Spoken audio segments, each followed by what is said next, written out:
Dan berikut ini akan kami sampaikan informasi menarik di mana pemerintah menyatakan defisit anggaran pendapatan belanja negara atau APBN tahun 2022 diprediksi akan lebih rendah dari angka yang ditetapkan sebelumnya, yakni 4,7%. Angka ini lebih rendah dari yang telah ditetapkan dalam APBN 2022 sebesar 4,85% atau 868,02 triliun rupiah. Pemerintah dalam hal ini Kementerian Keuangan memprediksikan defisit anggaran pendapatan dan belanja negara atau APBN tahun 2022 diprediksi sebesar 4,7%. Angka defisit tersebut lebih rendah dari yang telah ditetapkan dalam APBN 2022 sebesar 4,85% atau sekitar 868,02 triliun rupiah. Menteri Keuangan Sri Mulyani Indrawati seperti dikutip media mengatakan, ada beberapa faktor yang melatar belakangi defisit 2022 diperkirakan lebih rendah, yakni adanya implementasi Undang-Undang Harmonisasi Peraturan Perpajakan atau UU HPP. Berikutnya adalah terkait komoditi boom yang dinilai akan mampu meningkatkan pendapatan negara tahun 2022 yang ditargetkan mencapai 1.846,1 triliun rupiah. Komoditi boom sendiri merupakan sebuah fenomena adanya permintaan komoditas dalam sebuah negara yang mulai pulih sehingga mendorong kenaikan harga. Sementara itu dalam rancangan anggaran pendapatan dan belanja negara RAPBN 2022, pemerintah menetapkan defisit anggaran sebesar 868,19 triliun rupiah atau 4,85% dari produk domestik bruto atau PDB nasional. Nilai tersebut lebih rendah dibanding defisit APBN 2021 outlook sebesar 5,82% dari PDB. Pemerintah sendiri menargetkan pendapatan negara pada 2022 sebesar 1.846,14 triliun rupiah, naik 6,04% dari pendapatan 2021 outlook sebesar 1.735,74 triliun rupiah. Rincian target pendapatan tahun depan berasal dari pendapatan dalam negeri 1.865,55 triliun dan hibah 579,9 miliar rupiah. Sedangkan belanja negara pada tahun depan mencapai 2.708,68 triliun, naik 0,42% dibandingkan tahun 2021 senilai 2.697,24 triliun rupiah. Dari Jakarta, Tim Liputan IDX Channel.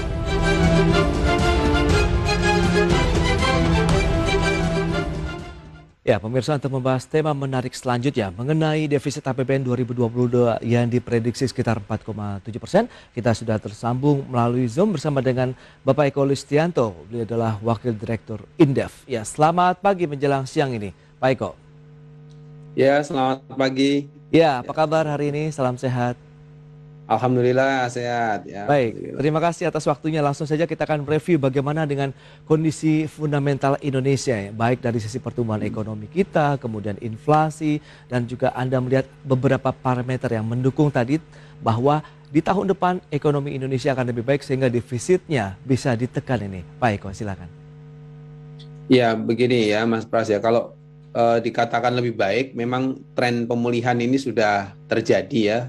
Kita bisa melihat dari data-data makroekonomi kita begitu, di mana triwulan 3 kemarin walaupun tumbuhnya lebih rendah dari triwulan kedua, tetapi ada terlihat ya pergerakan atau tren yang meningkat begitu di dalam pertumbuhan ekonomi ya, sehingga kita juga bisa optimis bahwa ekonomi 2021 ini nanti akan ditutup dengan pertumbuhan yang tentu saja lebih baik dari tahun 2020, walaupun mungkin juga di sisi lain catatan dari saya ya, itu kemungkinan memang target pemerintah ya tahun ini tumbuh 5% sepertinya masih akan susah tercapai begitu.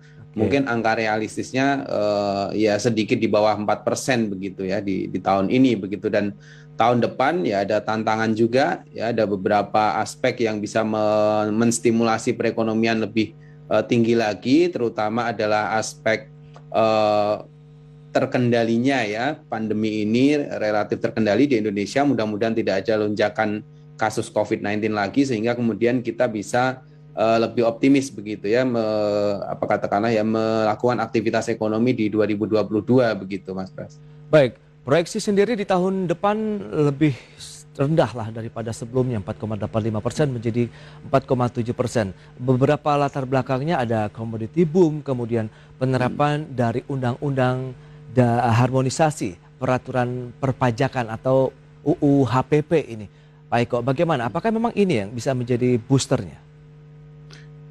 Ya, terkait dengan defisit APBN ya, Ya. sungguh pun di dalam ini ya, apa istilahnya, perencanaan kita di APBN yang ditetapkan pemerintah bersama DPR ini defisitnya disetting di angka minus 4,85 ya.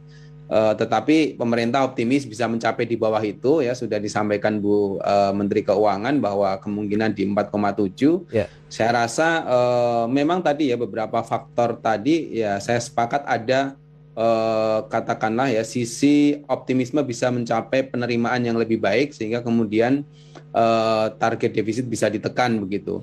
Tetapi di sisi lain katakanlah misalkan faktor komoditi boom tadi kan sebetulnya kita juga harus melihat seberapa jauh ini faktor ini bisa katakanlah berkontribusi begitu ya untuk peningkatan penerimaan fiskal kita begitu.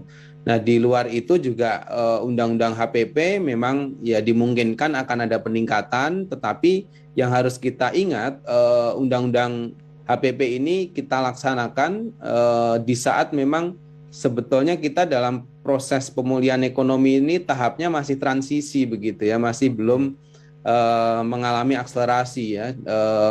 Katakanlah misalkan di level PPN yang naik menjadi 11% itu ada aspek juga bahwa daya beli belum pulih seperti yang diharapkan. Ini juga kelihatan di triwulan ketiga kemarin di mana konsumsi kita sebetulnya hanya tumbuh sekitar 1%-an begitu. Sehingga kalau kemudian diterapkan berbagai macam pengenaan pajak-pajak baru ya, itu saya khawatir justru malah itu akan menggerus sisi optimisme perekonomian itu sendiri begitu. Oh, itu kenapa? Padahal kan target tahun depan saja dari sisi penerimaan itu mencapai 1.840-an triliun atau ada kenaikan sekitar 6%-an. Anda melihat ini cukup realistis tidak ini Pak Eko? Kalau dari sisi penerimaan sih sebenarnya kita target meleset itu sering ya, jadi relatif sering di bawah target kan begitu, sehingga itu nanti akan berkonsekuensi kepada target defisit tadi ya, angka 4,7 itu kan karena disampaikan di bulan sekarang begitu ya. Kalau kita melihat perkembangan ke depan nanti, kami sih masih melihat bahkan angkanya bisa di sekitar mungkin 5%-an begitu ya. Bukan di angka 4,85 juga dari APBN itu atau 4,7 begitu. Karena apa? Karena faktor dari pemulihan ekonomi ini akan sangat tergantung dari sisi konsumsinya juga begitu. Nah, kita tahu konsumsi itu ya pada saat ini belum pulih begitu. Pertumbuhannya masih fluktuatif dan di tahun depan itu ketika sudah mau sedikit ada pemulihan begitu, terhantam ya oleh berbagai macam katakanlah perubahan regulasi ya di dalam undang-undang HPP tadi yang memang sebagian ada upaya untuk membuat itu lebih simple begitu ya, lebih adaptif dengan perkembangan digital dan lain-lain. Tetapi di sisi lain kan kayak misalkan PPN itu langsung dikenakan kan kepada produk. Nah, itu pasti juga akan mengurangi disposable income-nya masyarakat ya, dan implikasinya saya rasa ke ini sih kepada demand juga begitu. Pak Eko, tadi sempat tertunda, memang Undang-Undang nomor 2 tahun 2020 sudah mengamankan bahwa tahun depan ini batasan akhir dari upaya relaksasi lah ya, adaptif begitu terkait dengan adanya kebijakan defisit APBN tahun 2022. Bagaimana Anda melihat 4,7% diproyeksikan untuk tahun 2022, apakah bisa mengejar batasan 3%-nya nanti ini, Pak Eko? Sudah melihat presentasi pemerintah ya bahwa dimungkinkan begitu 2023 bisa di bawah 3% ya. Mungkin angkanya agak mepet-mepet ke angka-angka 3% juga begitu. Tapi itu dimungkinkan ya. Tetapi memang transisinya ini yang harus kita lihat ya. Mudah-mudahan cukup smooth sehingga tidak terlalu menjadi gejolak di dalam perekonomian ya, karena kita kan di 2022 kita masih harus katakanlah men-setting defisit 4,7 tadi, even itu pun tercapai ya itu masih cukup tinggi begitu. Nah, kalau kemudian periode tahun berikutnya tumbuh dengan katakanlah amunisi dari pemerintah ini ya itu di setting di defisit di bawah 3%, maka ya upaya mengakselerasi ekonomi itu harus benar-benar banyak sekali harus diupayakan di 2022 begitu. Karena untuk bisa landing dengan bagus ya di 2023 tidak perlu melakukan perubahan-perubahan regulasi, maka kita perlu ya mencapai defisit yang lebih rendah dari target begitu. Seperti tadi ya misalkan dengan 4,7 itu gitu. Terus mudah-mudahan juga bisa lebih rendah dari itu kalau bisa ya.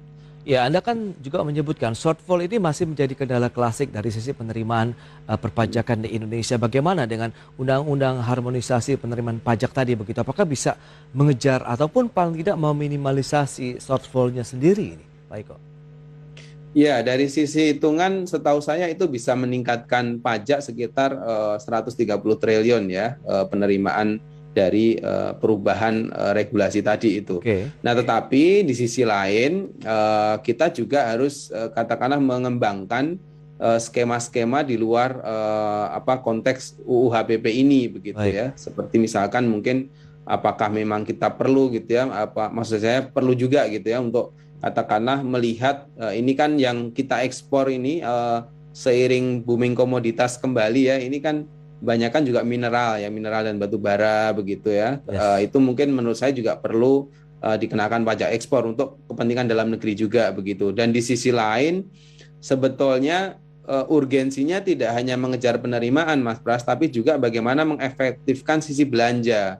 Menurut saya sih masih banyak yang bisa kita realokasi, reposisi dari belanja-belanja ya, terutama dalam konteks pemulihan ekonomi nasional. Kan tidak semuanya terserap dengan baik juga begitu, semuanya punya impact ekonomi yang tinggi begitu. Nah, pada sisi-sisi di mana itu bisa dilakukan realokasi ya tetap harus dilakukan realokasi begitu supaya tidak terjadi katakanlah inoptimalisasi ya di dalam kita memulihkan ekonomi ini begitu. Baik, dalam artian di tahun depan pekerjaan rumah pemerintah akan lebih banyak begitu untuk mengejar target defisit 3%-an di tahun 2023. Iya benar gitu, terutama tadi ya menjaga transisinya tidak terlalu menimbulkan gejolak di perekonomian ya, karena memang ya kalau kita bandingkan dengan negara lain kita yang cukup cepat sebetulnya ya menarik kembali batasan defisit itu di bawah 3%. Tapi ini juga kita lakukan supaya disiplin fiskal itu tetap kita lakukan begitu ya. Oke, kemarin ada relaksasi karena pandemi, tapi seiring pemulihan ekonomi kita harapkan kita juga termasuk salah satu yang paling cepat menarik kembali kepada disiplin fiskal sebelum pandemi. Ini mudah-mudahan memberikan efek juga kepada optimisme ke dunia swasta ya, walaupun mungkin dukungan dari pertumbuhan ekonomi di sisi anggaran pemerintah itu mungkin sedikit dikurangi begitu karena defisitnya ditekan.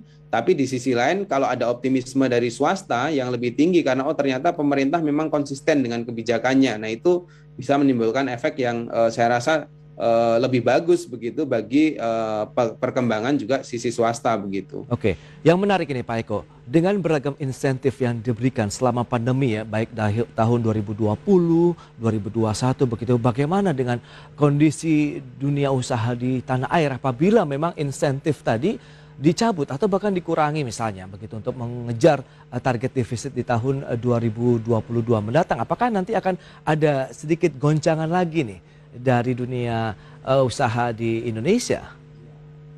Kalau shiftingnya bagus, artinya 2022 itu katakanlah nanti kontribusi pertumbuhan ekonomi yang didorong dari swasta itu sudah mulai kelihatan hasilnya.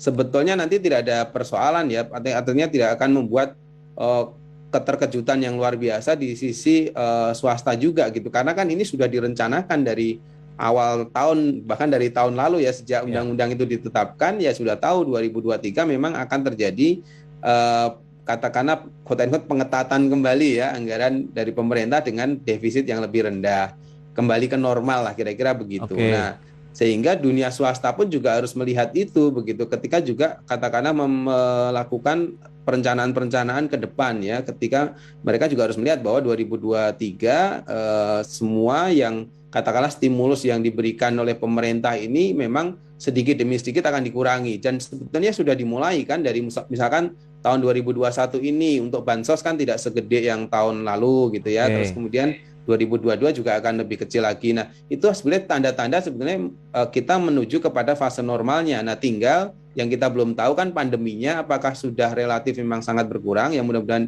kalau trennya seperti sekarang sih insya Allah 2022 akan semakin landai lagi ya dari sisi kesehatan. Nah, tinggal dari sisi ekonomi mengakselerasi dan itu kita harapkan tidak hanya dari pemerintah yang menggelontorkan dana ya melalui peningkatan defisit, tetapi adalah dari sisi swasta yang mulai kembali menggeliat begitu.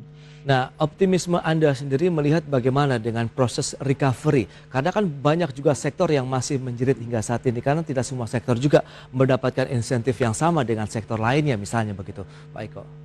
Ya, kalau ini kan berarti kita mengaitkannya dengan pertumbuhan ekonomi tahun 2022 ya. Ya.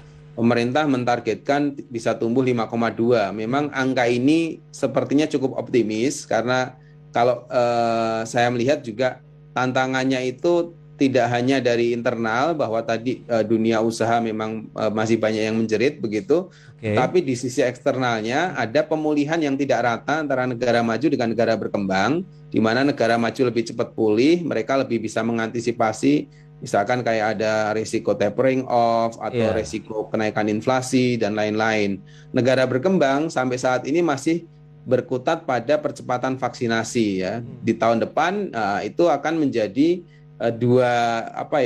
istilahnya ya dua wajah berbeda ekonomi global ini begitu, sehingga apa yang harus dilakukan untuk bisa mencapai 5,2 walaupun ini agak sulit ya harus kita upayakan memanfaatkan momentum nih pemulihan ekonomi global kan sudah dimulai dari negara maju sehingga upaya-upaya seperti yang ada sekarang ya di mana kita memang terjadi surplus neraca perdagangan itu harus terus diupayakan untuk dipertahankan. Di luar itu mulai menggeser kepada bentuk-bentuk produk yang non komoditas ya, tidak hanya komoditas tetapi juga mulai masuk ke produk hilir yang bisa diekspor. Nah, kalau itu terjadi, maka nanti kita akan bisa itu mencapai katakanlah target yang ditetapkan pemerintah begitu. Baik, berarti dengan beragam upaya yang sudah dilakukan pemerintah semoga saja bisa mengejar 4,7%-nya defisit di tahun depan sehingga tadi yang Anda katakan tidak ada ruang yang terlalu jauh nih untuk mengejar kembali lagi target defisit kita sekitar 3% terhadap APBN. Pak Eko, terima kasih banyak Pak atas waktu yang diluangkan dan juga insight menarik ya terkait dengan kondisi ekonomi dan peluang-peluang pemerintah dalam mengejar target defisit APBN kita yang ditargetkan sekitar 3%-an. Sukses untuk Anda, selamat melanjutkan aktivitasnya dan stay healthy. Sama-sama.